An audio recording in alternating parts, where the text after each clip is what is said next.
Desórdenes de aminoácidos. Artículo de revisión sobre errores innatos del metabolismo. Desórdenes de fenilalanina y tirosina. Primeramente empezaremos hablando por la fenilcetonuria o PKU por sus siglas en inglés, la cual también es conocida como el epítome de la genética bioquímica humana y fue el primer desorden en ser detectado en el tamiz neonatal. Fue identificada por primera vez en 1934 por el médico Ivar Asbjørn Folling, cuando encontró niveles elevados de fenilcetonas en la orina de dos hermanos que presentaban discapacidad intelectual y olor a ratón. Estos eran los hermanos Dag y Liv Egeland, los cuales son de origen noruego. En un individuo sano, la tirosina se obtiene por la hidroxilación de fenilalanina cuando actúa la enzima fenilalanina hidroxilasa, la cual requiere del cofactor 5,6,7,8 tetrahidrobiopterina, también conocido como BH4, para poder funcionar. Para regenerar esta tetrahidrobiopterina se requiere de NAD reducido y de la enzima dihidrobiopterina reductasa. En un individuo con fenilcetonuria, la ruta metabólica cambia, al haber defectos en fenilalanina hidroxilasa o en la hidrobiopterina reductasa. Entonces la fenilalanina se desamina y junto con piruvato se convierte en fenilpiruvato, el cual se va a reducir a fenilactato o bien se va a descarboxilar para formar fenilacetato. Las consecuencias de esto son una hiperfenilalanemia y producción de fenilcetonas como fenilacetato o fenilactato, los cuales se van a excretar por la orina. La fenilcetonuria es un desorden con herencia autosómica recesiva. Es causado por una deficiencia en la enzima fenilalanina hidroxilasa o en la enzima dihidrobiopterina reductasa. La incidencia varía según la población, pero en Turquía se estima que es 1 entre cada 2.600 nacimientos y en el norte de Europa y este de Asia, 1 entre cada 10.000 nacimientos. Las manifestaciones clínicas que puede presentar un paciente si no es tratado durante la infancia es discapacidad intelectual, convulsiones, un característico olor a ratón, cabello y piel claros, esto por problemas en la producción de melatonina, eczema y otros hallazgos. Diagnóstico. En 1963, Robert Guthrie desarrolló el ensayo de inhibición bacteriana, el cual permitía su detección. En la actualidad, las pruebas de detección neonatales usan la relación de fenilalanina con tirosina. Una relación fenilalanina-tirosina mayor a 3 es útil para su diagnóstico. Se incluyen también pruebas de detección de defectos en la síntesis o reciclaje de la tetrahidrobiopterina. El objetivo del tratamiento es mantener los niveles de fenilalanina entre 120 y 360 micromol sobre litro de por vida. Esto se consigue con una dieta restringida de fenilalanina con suplementos de tirosina. Este tratamiento fue descrito por primera vez por Horst Bickel en 1953 y el tratamiento temprano y continuo parece prevenir la discapacidad intelectual. Asimismo, se utiliza una suplementación con el cofactor biopterina-sapropterina, el cual reduce los niveles de fenilalanina. El medicamento Pegvalize es una forma inyectable de fenilalanina amonioliasa y se demostró que normaliza los niveles de fenilalanina en sangre. Otros tratamientos experimentales incluyen la terapia génica o el trasplante de hepatocitos. Asimismo, las mujeres embarazadas, pacientes de fenilcetonuria, deben mantener niveles de fenilalanina menores a 360 micromol sobre litro, ya que niveles más elevados se asocian con efectos teratogénicos como microcefalia, defectos cardíacos congénitos, crecimiento intrauterino retardado y discapacidad intelectual. La alcaptonuria fue el primer desorden metabólico descrito y fue el primero asociado a un gen y a una enzima, naciendo así un nuevo campo en la medicina conocido como errores innatos del metabolismo. Fue descubierto por Archibald Garrod en la primera década de 1900, cuando estudiaba la orina de algunos individuos, la cual se tornaba negra con su exposición al aire. La alcaptonuria se trata de un desorden con herencia autosómica recesiva. Es causado por una deficiencia en la enzima oxidasa del ácido homogenístico. La incidencia varía según la población, pero se estima que en Estados Unidos es 1 entre cada 250,000 a 1,000,000 de nacimientos, y hay una mayor incidencia en República Dominicana y en el norte de Eslovaquia. Algunas manifestaciones clínicas que pueden presentar los pacientes de alcaptonuria son pigmentación del tejido conectivo, mayormente notorio en las escleróticas o el cartílago de la oreja, artritis de las articulaciones y la columna, afectación de las válvulas cardíacas y cálculos renales y prostáticos. Normalmente, en el catabolismo de la fenilalanina, el ácido homogentísico es el sustrato de la enzima homogentisato 1,2-dioxigenasa, conocida como HGD. Al haber un defecto en esta enzima, los niveles de ácido homogentísico aumentan. La deficiencia de HGD se produce debido a mutaciones en el gen que codifica esta enzima, el gen HGO. A consecuencia de esto, los niveles de ácido homogentísico en sangre aumentan.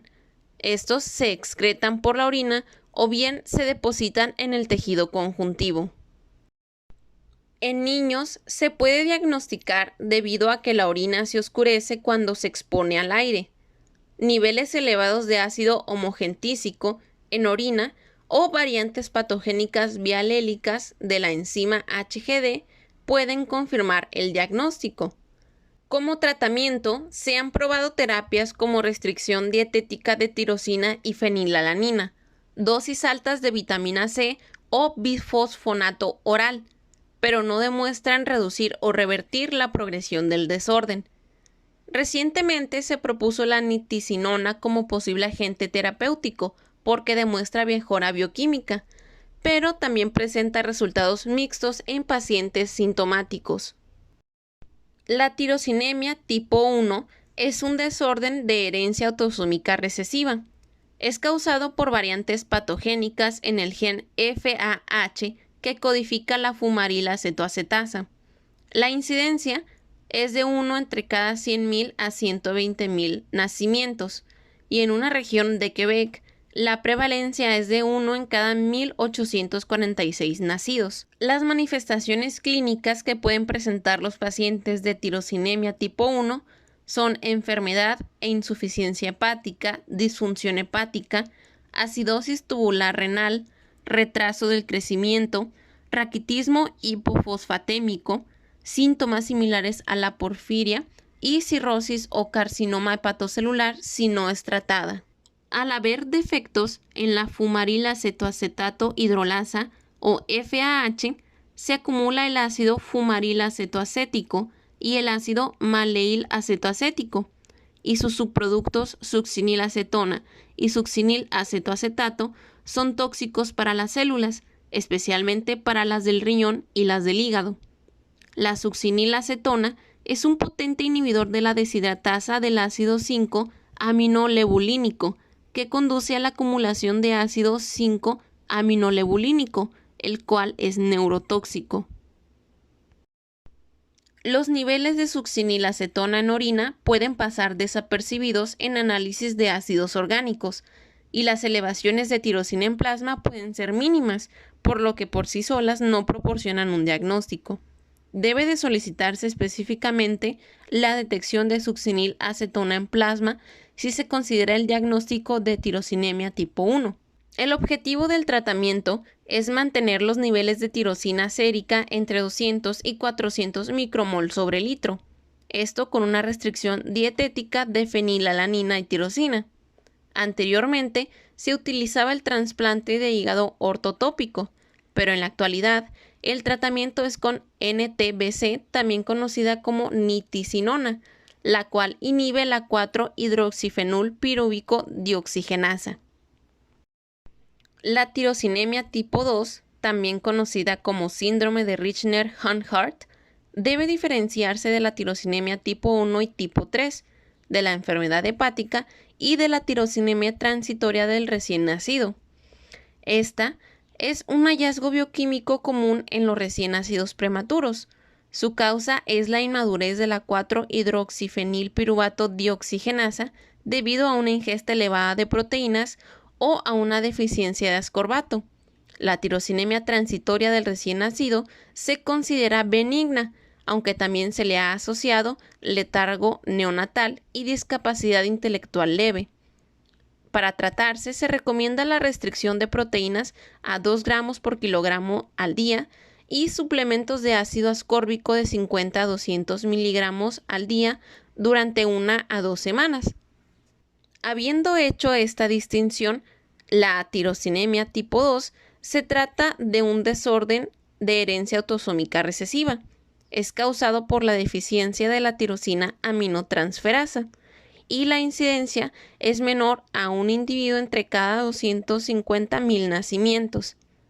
Las manifestaciones clínicas que presentan los pacientes de tirosinemia tipo 2 son fotofobia, lagrimeo excesivo y sensación de ardor, ampollas o erosiones en palmas y plantas de los pies, pápulas y placas hiperqueratósicas no pruriginosas, discapacidad intelectual de leve a grave y convulsiones, temblores y ataxia. Al haber un defecto en la tirosina aminotransferasa, la tirosina y sus metabolitos, el ácido 4-hidroxifenilpirúvico y el ácido 4-hidroxifenillactático, se incrementan en sangre, orina y el líquido cefalorraquídeo. Sin tratamiento, los niveles de tirosina en plasma son mayores a 1200 micromol sobre litro. El diagnóstico definitivo se puede establecer mediante análisis genético. El objetivo del tratamiento es mantener los niveles de tirosina en plasma de 200 a 500 micromol sobre litro, mientras se mantienen niveles adecuados de fenilalanina. Esto se consigue con una restricción dietética de tirosina y fenilalanina, evitando alimentos ricos en estos aminoácidos, es decir, evitando los productos lácteos, legumbres, frutos secos, plátano, carnes rojas, espárragos, entre otros. Asimismo, durante el embarazo, un control más estricto podría reducir los riesgos fetales asociados con la hipertirosinemia. La tirosinemia tipo 3 es un desorden de herencia autosómica recesiva. Es causado por variantes patogénicas en la enzima 4-hidroxifenilpiruvato dioxigenasa, enzima codificada por el gen HPD. Es una enfermedad muy rara y su prevalencia es desconocida. Las manifestaciones clínicas que pueden presentar los pacientes de tirosinemia tipo 3 son discapacidad intelectual de leve a grave, retrasos psicomotores, ataxia intermitente y somnolencia. Es una causa rara de tirosina elevada en el tamiz neonatal, por lo que las pruebas genéticas ayudan a confirmar el diagnóstico. Y para su tratamiento se debe restringir la tirosina para mantener los niveles plasmáticos en un rango de 200 a 500 micromol sobre litro. Al igual que en la tirosinemia tipo 2, en la tirosinemia tipo 3, la tirosina y sus metabolitos, el ácido 4-hidroxifenilpirúvico y el ácido 4-hidroxifenillactático, se incrementan en la orina y en la sangre. La jauquincinuria, al igual que la tirosinemia tipo 3, es causada por variantes patogénicas en la enzima 4-hidroxifenilpiruvato dioxigenasa, solamente que la jauquincinuria se diferencia porque es de herencia autosómica dominante. Es una enfermedad muy rara de prevalencia desconocida y muy pocos casos han sido descritos. Las manifestaciones clínicas que presentan los pacientes de jauquincinuria son retraso del crecimiento, acidosis metabólica, pero se ha demostrado que en edades más adultas no se presenta ya ningún síntoma. El ácido 4-dihidroxicicloxilacético, también conocido como jauquincina, se forma a partir de precursores de metabolitos de tirosina, con una elevación mínima o nula de tirosina. La presencia de jauquincina en el análisis de aminoácidos en orina es diagnóstica y puede confirmarse mediante pruebas genéticas. Cuando el diagnóstico se realiza en la infancia, el restablecimiento de la lactancia materna se ha asociado con una mejora clínica. Sin embargo, una restricción dietética de tirosina y suplementación con vitamina C resulta también ser beneficioso. Desórdenes de aminoácidos de cadena ramificada. La enfermedad de la orina de jarabe de maple. A este desorden se le han descrito 5 fenotipos: clásico, intermedio, intermitente, sensible a la tiamina y deficiencia de dihidrolipoil deshidrogenasa. Se trata de un desorden con herencia autosómica recesiva. Es causado por variantes patológicas en la deshidrogenasa de cetoácidos de cadena ramificada. La prevalencia es de 1 en 185.000 individuos y en ciertas comunidades menonitas es de 1 en 380 individuos. Las manifestaciones clínicas que pueden presentar los pacientes de esta enfermedad es, en su nacimiento, mala alimentación e irritabilidad, orina con olor a jarabe de maple, aunque no en muchos casos es muy obvio, letargo y apnea intermitente, encefalopatía, edema cerebral, y esto puede llevarlos a coma o a la muerte. Al haber deficiencia en la deshidrogenasa de cetoácidos de cadena ramificada, los niveles de valina, leucina e isoleucina se elevan en la sangre. El olor a jarabe de maple de la orina proviene de la acumulación de 2-hidroxiisoleucina. Así también se ven asociados la hipervalinemia e hiperleucina isoleucinemia, las cuales son hallazgos bioquímicos de significado incierto causados por los transportadores BCT1 y BCT2. Este desorden puede detectarse en el tamiz neonatal. Falsos positivos de niveles elevados de valina, leucina e isoleucina son atribuibles a la hiperalimentación, catabolismo u otros factores. El diagnóstico en estos casos debe confirmarse mediante pruebas moleculares. Para la terapia crónica se deben mantener niveles séricos de leucina entre 150 y 300 micromol sobre litro. Es necesaria una restricción dietética de leucina con suplementación de valina e isoleucina. Las crisis agudas requieren hemodiálisis para reducir los niveles en plasma de leucina. También se puede optar por la reversión del catabolismo, es decir, una restricción de proteínas a corto plazo, proporcionando el 1.25 del requerimiento energético diario con un 40-50% de grasas y adicionando gradualmente la leucina. También se ha optado por el trasplante de hígado ortotópico. Desórdenes de metionina y cisteína, aminoácidos sulfatados. La deficiencia de metionina adenosiltransferasa 1,3. Se trata de un desorden autosómico recesivo y también lo hay dominante. Es causado por defectos en la conversión de metionina a S-adenosilmetionina debido a variantes patogénicas en el gen MATA1A. A consecuencia de esto, los niveles de metionina en plasma se elevan.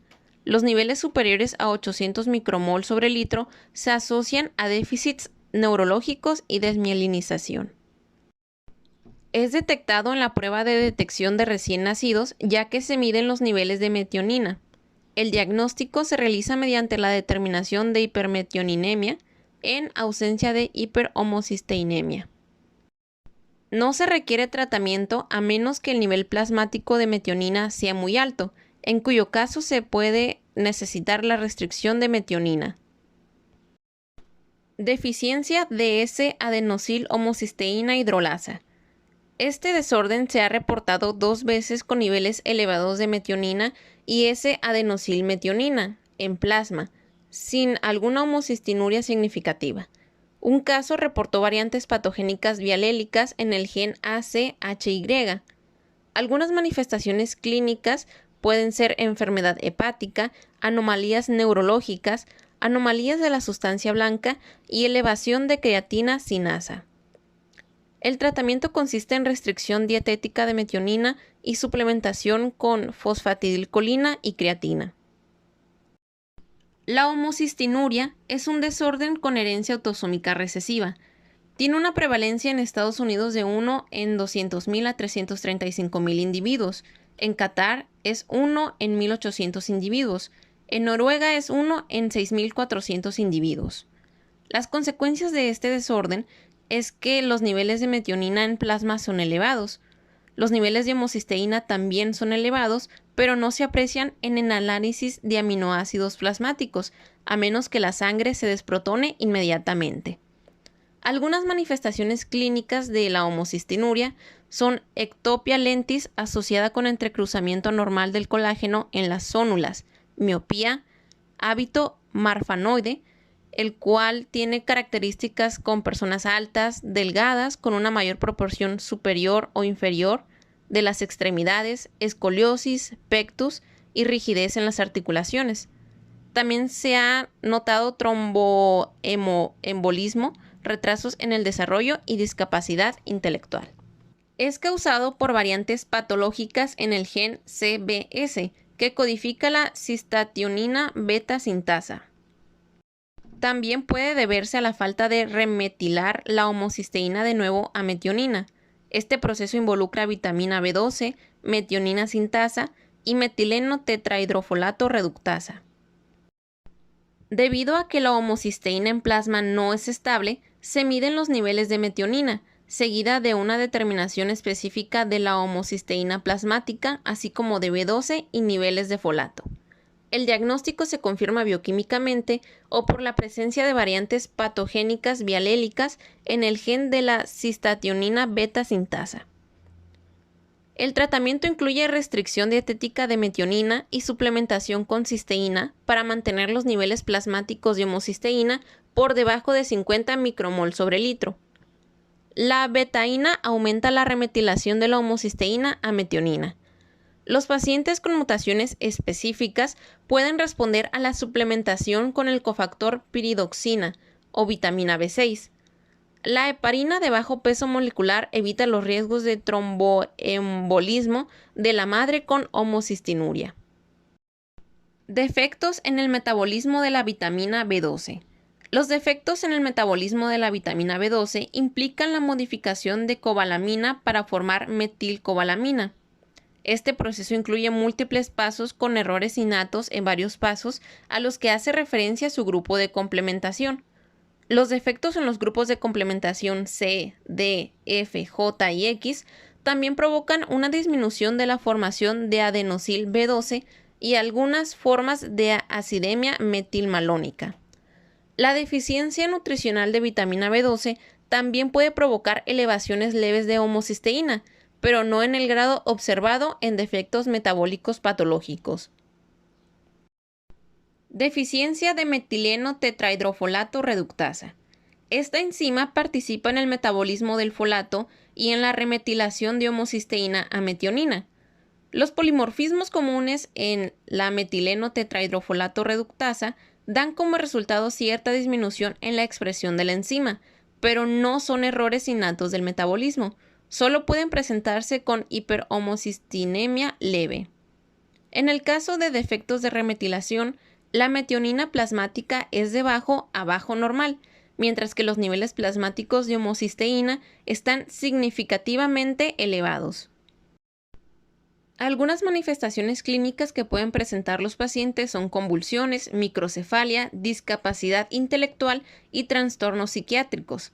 La homocistinuria, debido a un defecto de remetilación, no está asociada con hipermetioninemia, por lo que no es detectable mediante tamiz neonatal de rutina, a menos que esté acompañado de otros defectos de complementación de cobalamina. Los pacientes con defectos de remetilación pueden responder a grandes dosis de cobalamina, 1 miligramo al día o más de inyecciones de hidroxocobalamina, y también a la betaína. Deficiencia del cofactor de molibdeno. Se trata de un desorden de herencia autosómica recesiva. Es causado por defecto en la biosíntesis del cofactor de molibdeno. El cofactor de molibdeno es necesario para las enzimas sulfito oxidasa, aldehído oxidasa y santina deshidrogenasa. Sin este cofactor hay pérdidas en la actividad de estas enzimas. La incidencia es desconocida, pero se cree que está infradiagnosticado. Algunas manifestaciones clínicas que pueden presentar los pacientes son ectopia lentis, convulsiones neonatales intratables con electroencefalografía anormal, anomalías en el sistema nervioso central y discapacidad intelectual. La S-sulfocisteína no es detectable en el tamiz neonatal, por lo que se requieren pruebas específicas para detectar S-sulfocisteína. La tira reactiva de orina fresca para detectar sulfito también puede ayudar en el diagnóstico, al igual que detectar bajos niveles de ácido úrico sérico. Las pruebas genéticas pueden confirmar el diagnóstico. El tratamiento es con monofosfato de piranopterina intravenoso. Deficiencia aislada de sulfito oxidada. Este desorden es similar al de la deficiencia del cofactor de molibdeno, pero en este desorden el ácido úrico sérico es normal. La deficiencia aislada de sulfito oxidada tiene herencia autosómica recesiva. Presenta manifestaciones clínicas como convulsiones neonatales, discapacidad intelectual y posteriormente ectopía lentis. Surge a causa de defectos en el gen SUOX que codifica la sulfitooxidasa. El diagnóstico actualmente no es detectable en el tamiz neonatal. Se puede tratar con suplementos de metionina y cisteína, dando lugar a una mejora mínima. Desórdenes del metabolismo de glicina. Encefalopatía por glicina. Se trata de un desorden de herencia autosómica recesiva. Es causado por un trastorno en el sistema de escisión de glicina. A consecuencia, la glicina, la cual es un potente inhibidor de neurotransmisores, al ser muy reactiva con proteínas y ADN, esta se va a acumular en el líquido cefalorraquídeo. Se trata de un desorden con una incidencia de 1 en 55,000 individuos en el norte de Europa, pero se cree que está infradiagnosticada, ya que este desorden no se aprecia sin determinar los niveles de glicina en el líquido cefalorraquídeo. Las manifestaciones clínicas que pueden presentar los pacientes son convulsiones neonatales y los sobrevivientes tienen discapacidad intelectual profunda. También se le ha asociado a letargo y apnea progresivos. No está clara la sensibilidad en la detección de recién nacidos basándose en los niveles plasmáticos de glicina, ya que la glicina no está elevada de manera uniforme. El diagnóstico se sospecha con una proporción elevada de glicina en el líquido cefalorraquídeo y plasma, pero se confirma con pruebas genéticas que incluyen al menos 3 proteínas que compongan al complejo enzimático de escisión de la glicina.